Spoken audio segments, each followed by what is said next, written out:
Let's freeze it over here if we can. If we can just freeze right. Now this is important because at this stage, the aircraft is like this, right? Normally an aircraft would peel off like this, but as part of the signature maneuver in a negative G context, the Tejas can actually fly like this to a certain extent. Very few fighter jets actually have a fly-by-wire system which is capable of doing this. The pilot at this stage, play the next frame, please. The next couple of frames, I'll tell you to freeze. Right there, stop. At this stage, the aircraft has departed, and is sort of nose down at this stage.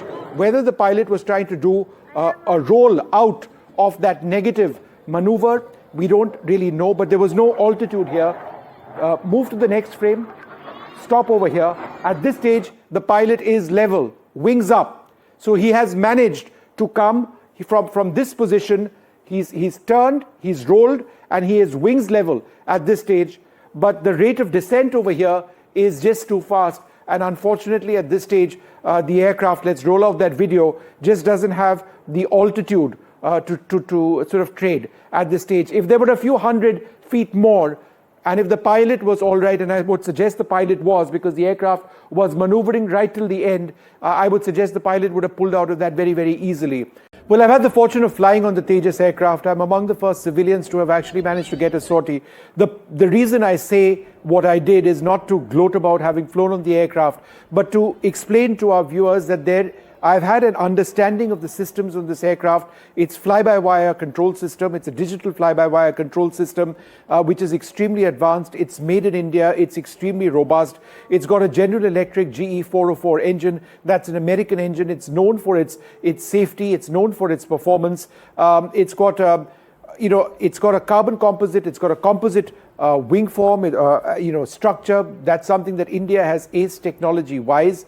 It's got Indian avionics on board. It's got an Israeli radar presently in the aircraft. This particular aircraft is a Tejas Mark 1 FOC. FOC stands for Final Operational Clearance. There are approximately 36 Tejas Mark 1 jets in service with the Indian Air Force, a handful of trainers as well.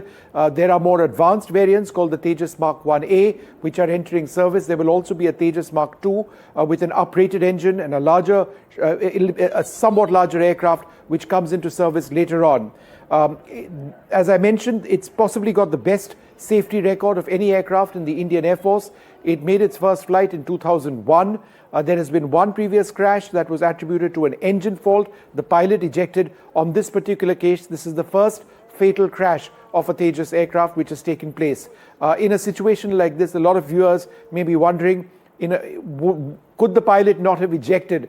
And in fact, I would suggest that in this situation, a pilot doesn't eject. A pilot would, after being wings level in an aircraft where he's trying to recover the aircraft from a bad situation, fight till the very end, which is what this pilot did. Unfortunately, it was too late. This all happened in the blink of an eye. The speed of what happens in military aviation, this is what these pilots train for. This is what these pilots entered the Air Force to do.